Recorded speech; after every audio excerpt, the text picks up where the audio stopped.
Capítulo 5, Entendimiento. El malvado Dan por fin se había escapado de ese maldito termo y estaba decidido a descubrir qué tramaba su yo más joven en esta línea temporal. El mecanismo de relojería estaba descuidado. Mantuvo el termo fuera del tiempo, por lo que también existía fuera del tiempo. Lo primero que vio fue que su querida madre estaba completamente loca. Su cabello era un nido de ratas y no paraba de moverse y murmurar sobre alguna chica en alguna mesa. Disfrutaría mucho matando a Maddie. Siempre era un poco fría, sin importar la línea temporal. Se transformó en Danny, de 14 años. Decidió ver qué tan loca estaba. El escudo fantasma solo se activaba en el laboratorio, así que podía vagar por las escaleras. Danny y Vlad se estaban volviendo locos. No encontraban a Danny y Danny tenía un mal presentimiento. No estaba seguro de qué demonios había pasado, pero sabía que era grave. Arai era la única que estaba medianamente tranquila. Salió de la habitación y cogió la camisa que Danny había usado el día anterior. Volví con Danny y Vlad. Ambos seguían hablando, intentando tener al menos 3 conversaciones diferentes a la vez. Arai se metió 2 dedos en la boca y silbó con fuerza. Una vez que ambos se callaron, levantó la camisa y dijo: controlo la energía. Puedo rastrear la energía. Seguiré su señal energética y ustedes dos síganme. Sus ojos brillaron azules, al igual que la camisa, y salió de la casa. Mientras rastreaban a Danny, Dan el malvado la estaba poniendo muy triste. Creía haber visto a su hijo 8 veces y cada vez que lo veía, parecía 2 años más joven. Le preguntaba constantemente si lo amaba o si alguna vez se había preocupado por él, y eso empezaba a volverla aún más loca. Cuando lo vio por primera vez, lloró durante 1 hora, preguntándose si de verdad era su hijo, pero ¿cómo podía serlo? Su hijo era un fantasma de 16 años, y eso no tenía sentido, porque el fantasma apareció cuando Danny tenía 14, pero el chico al que echó de casa parecía de 16, pero ahora regresaba a tener 14. Maddie sabía que no era un fantasma. Era su mente. Se sintió culpable. Siguió viendo a su hijo antes de que muriera y se volviera malvado. No iba a permitir que se burlaran de ella así, bajaría y diseccionaría ese fantasma. Para mantenerse ocupado. Danny estaba aterrorizada. Se había despertado atada a una mesa y, hiciera lo que hiciera, no podía soltarse. Intentó pedir ayuda, pero nadie la oyó. Conocía este lugar y esperaba que su padre la encontrara antes de que la destrozaran como a un pez. Maddie entró y salió con el escudo desprendido, murmurando para sí misma cómo demostraría esto. Que estaba sola en esa casa enorme y que mientras estaba ocupada dejaría de ver cosas que no existen porque su hijo murió y regresó como un fantasma, lo que significa que es malvado. Danny puso los ojos en blanco a pesar de estar en apuros. Le costaba creer que alguien pudiera ser tan intolerante y llamarse científico. Se suponía que debía estar abierta a las posibilidades, no volverse completamente loca. Maddie cogió unas tijeras relucientes y se cortó la sudadera, murmurando que estaba haciendo lo correcto, mientras Danny le suplicaba que la soltara. Dan el mal se lo estaba pasando en grande, volviendo loca a su madre. Estaba completamente loca. Cada vez que lo veía, la situación empeoraba porque no tenía ni idea de lo que pasaba. Estaba a punto de estallar. Vio cómo el escudo fantasma explotaba y decidió intentar empujarla una vez más. Bajó las escaleras con calma y observar divertido cómo ella diseccionaba un fantasma que parecía a él en forma de niña. Eso le interesó durante unos 2 minutos, pero luego decidió que ella no era importante. La mataría también, sin importar quién fuera. Hacía tiempo que había renunciado a la capacidad de amar. Maddie lo notó y Danny empezó a llorar por su padre. Dan el mal, con los ojos rojos, dijo: niña, yo no soy tu padre. Los ojos de Danny se abrieron de par en par, aterrorizada. Clockwork tenía razón. Había escapado. La batalla final se avecinaba.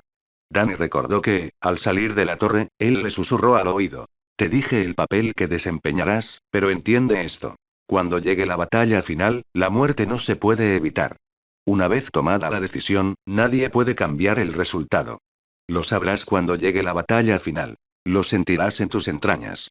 Danny comenzó a forcejear frenéticamente contra su atadura, gritando sobre el mal. Maddie finalmente se derrumbó. Fuera lo que fuese, si la chica podía verlo, entonces era malvado y real. Sus ojos adquirieron un brillo peligroso. Brillaban con locura. Tomó un arma y le disparó a Dan el malvado. El monstruo finalmente se deshizo de su disfraz y decidió jugar con su madre.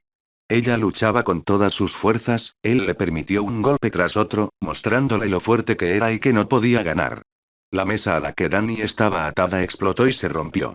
Danny adoptó su forma fantasmal e intentó ayudar a Maddie, pero la mujer se enfureció aún más al atacarlos a ambos. Danny fue golpeada por Dan y Maddie. Aterrizó dolorosamente de costado, sangrando por la cabeza y se desmayó al mismo tiempo que su verdadero padre finalmente entró. Dan vio a su hija tirada en el suelo y reconoció a Dan maligno luchando contra su madre. Vlad se llevó a Danny mientras Sarai levantaba un escudo para protegerlos de la pelea. Danny sintió la tentación de dejar a su madre, pero él no era así. La ayudaría aunque estuviera loca. Quizás podría recibir ayuda en un hospital psiquiátrico. Maddie apenas notó a la chica hasta que le disparó a Dan. Maddie finalmente se deshizo del fantasma más pequeño y continuó luchando contra el más grande. Dan malvado vio a su yo más joven. Se acabó el tiempo de los juegos. Podría destruir a la mocosa o a su humanidad, y luego destruiría otro mundo. Los gritos de terror y miedo serán gloriosos. Dan formó una espada de ectoplasma mientras observaba a su yo más joven preparado para atacar. Agarró a su querida mamá por el cuello y Danny se tensó. Déjala que luche contra mí. No permitiré que un fantasma haga daño a un humano. Dan suena con suficiencia. Nunca fue una buena madre. Le clavó el cuchillo en el corazón. Las últimas palabras que Madeline Fenton escuchó fueron que no era una buena madre, y su último pensamiento fue: eso es mentira. Dan vio cómo su exmadre caía al suelo, con la sangre acumulándose a su alrededor y una expresión de sorpresa en su rostro. Miró a Dan maligno a los ojos y se sorprendió al ver que los ojos de su yo más joven estaban rojos como la sangre. Nadie contraría de Daniel Masters.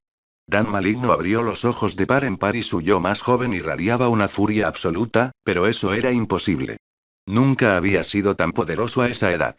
Danny estaba furioso, tan furioso que ni siquiera podía pensar con claridad. Solo sabía que ese fantasma había matado a una humana en su presencia. La humana había sido su madre, pero tras atacar a su hija, su vínculo de sangre no significaba nada. Sin embargo, su obsesión exigía justicia. Era un protector y si no podía proteger a la gente de este pueblo, los vengaría. Ningún fantasma podía desobedecer su palabra en su guarida. Este era su pueblo. Él dictaba las reglas. Los fantasmas luchaban contra él, no contra los humanos. Luchaban por qué fantasma podía gobernar este pueblo. Podrían desafiarlo siempre que dejaran en paz a los humanos, pero este destruiría el mundo si tuviera la oportunidad, pero no la tendría. Esta vez no. Danny se puso furioso. Proteger, lucha, vengar. Las tres palabras resonaban como un tambor en su interior. Con un gruñido inhumano, se lanzó sobre el cadáver de su madre y atacó a Dan el malvado. Su yo mayor rió a carcajadas mientras se apartaba de la explosión y agarraba las piernas de Danny. Lo lanzó por el techo y Danny salió volando por los aires. Ambos chocaron en el cielo, como si los dioses se estuvieran preparando para la guerra. Arai salió corriendo de la casa y se topó directamente con Sam y Tucker. ¿Qué demonios están pasando?, gritó Sam. Dan el malvado mató a Maddie. Danny está protegiendo su obsesión. No se detendrá hasta que su yo anterior muera. Tucker frunció el ceño. ¿Cómo puede proteger su obsesión? Maddie ya no era considerada su familia, así que ¿por qué protegerla? Arai negoció con la cabeza. Cuando la mitad fantasma de Danny fue creada, protegió este pueblo. Este es su refugio. El lugar donde se le desafía por el control del pueblo. Danny dejó claro que los humanos estaban fuera de su alcance. Su yo anterior ignoró la única regla de Danny. Esta lucha terminará en muerte. No tendrá piedad. Si da ese último paso, quién sabe qué le pasará. No es un asesino. Podría volverse loco por la culpa y convertirse en su yo anterior en esta línea temporal. La pareja y Arai observaron la batalla en el cielo en silencio, cada uno rezando para que Danny reaccionara antes de convertirse en lo que intentaba destruir. Rezaron para que recordara su humanidad. Ambos Dannys estaban heridos, pero sus ojos seguían completamente rojos. Corría impulsado solo por la rabia. Su fuerza física le había fallado hacía mucho tiempo mientras luchaba cuerpo a cuerpo. Aún se negaba a perder, esquivó otro puñetazo y devolvió a sus oponentes brutalmente. En algún lugar de su mente sabía que nunca era tan despiadado en una pelea. Decidió ignorar la voz cuando atrapó a Evil Dan alrededor de su cuello. Cavó hondo y lanzó su gemido fantasmal directamente a su cara. Ambos se estrellaron contra el suelo. En el fondo de su mente notó que Sam y Tucker estaban de pie junto a Arai observándolo, pero no le importó. Mataría al fantasma que se atreviera a cruzarse con él.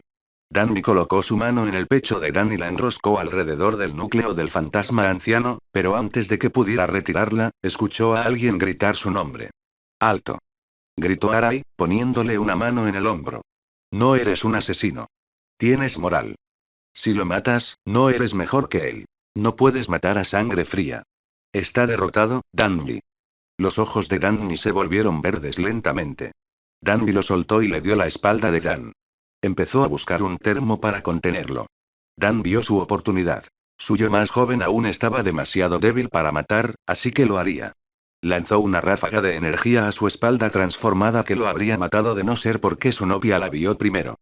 Ella lo apartó, absorbió la energía y luego le devolvió la ráfaga. Le dio de lleno en el núcleo. Su núcleo de hielo se incrementó y pudo sentir el calor de su energía quemándolo hasta convertirlo en nada. Así, el fantasma anciano dejó de existir. Arai cayó de rodillas, aturdida. Nunca había controlado una energía tan poderosa ni había matado antes. Danny la reconoció y se fue volando antes de que alguien pudiera aparecer. Tuvieron suerte. La pelea los envió al parque, que estaba desierto tras el inicio de la lucha de fantasmas. Sam y Tucker acordaron reunirse en su casa. Todos desaparecieron antes de que nadie pudiera averiguar qué demonios había pasado. Epílogo. Arai y Sam hablaron justo antes de que la familia Masters pudiera irse de Amity Park. Tienes poderes. Por eso puedes amarlo, dijo Sam. Arai negoció con la cabeza. Sé lo que haces. Intentas encontrar una razón por la que no podía aceptar a Danny. No solo lo amo porque entiendo lo que es ser diferente, Sam, lo amo porque es diferente. Me cambió y no creo que entiendas cómo lo hizo. Sam intentó sonreír. Pensé que amaba a Dan y Arai, pero las cosas simplemente cambiaron. Aún así, quiero que sea feliz. Cuídalo. Arai le estrechó la mano y prometió que lo haría. Sam y Tucker finalmente se casaron. Danny incluso asistió a la boda. Estaba feliz por sus amigos y Paulina se sintió bastante disgustada al descubrir que el heredero de la fortuna de los Masters había traído a su esposa embarazada a la boda. Arai y Danny pasaron mucho tiempo asimilando lo sucedido en Amity Park. Él llamó a Jazz y le contó lo de Maddie, pero la niña mayor solo dijo: esperaba que esto pasara. Siento que tuvieras que verlo. Madeline Fenton fue enterrada en el cementerio de Amity Park. El informe oficial indicaba que murió en un accidente de laboratorio mientras su esposo e hija visitaban a unos familiares. Danny no vio motivo para que el pueblo supiera que se había vuelto loca. En su dolor, la familia Fenton se mudó y nunca más se supo de ellos. Jasmine Fenton se casó con un médico a los 25 años. Era una de las mejores psicólogas de Europa. Tuvieron 2 hijos, un niño y una niña. Era bien sabido que la familia Masters le había conseguido un puesto en un hospital de alta categoría. Sin embargo, trabajó duro y realizó un trabajo brillante. Llamó a su hijo como su hermano Daniel y a su hija Violet. Vivió una vida feliz con su esposo. Jack Fenton dejó de cazar fantasmas y abrió su propio taller mecánico, donde reparaba coches. Nunca se volvió a casar, pero pasó mucho tiempo con sus nietos y la familia de su hija. También era muy amigo de Dan Masters. Se les vio jugando con los hijos de Jazz muchas veces. Dan Masters se casó con Arai Winter cuando ella tenía 26 años. Se hizo cargo del negocio de su padre a los 22 años y tuvo 3 hijos, 2 niños y una niña. Danny Masters se casó con Michael Malfoy, el hermano menor de Adam, quien nunca volvió a probar una droga. Ahora ama a su cuñada, se disculpó con Danny por cómo lo había tratado y dedicó la mayor parte de su tiempo a ser mejor persona. Empezó un negocio con Danny, donde conoció a su esposa. Vlad Masters tampoco se casó, pero su familia, dedicada a la pintura, tiene un hijo, una nuera y 4 nietos. Nunca había sido tan feliz.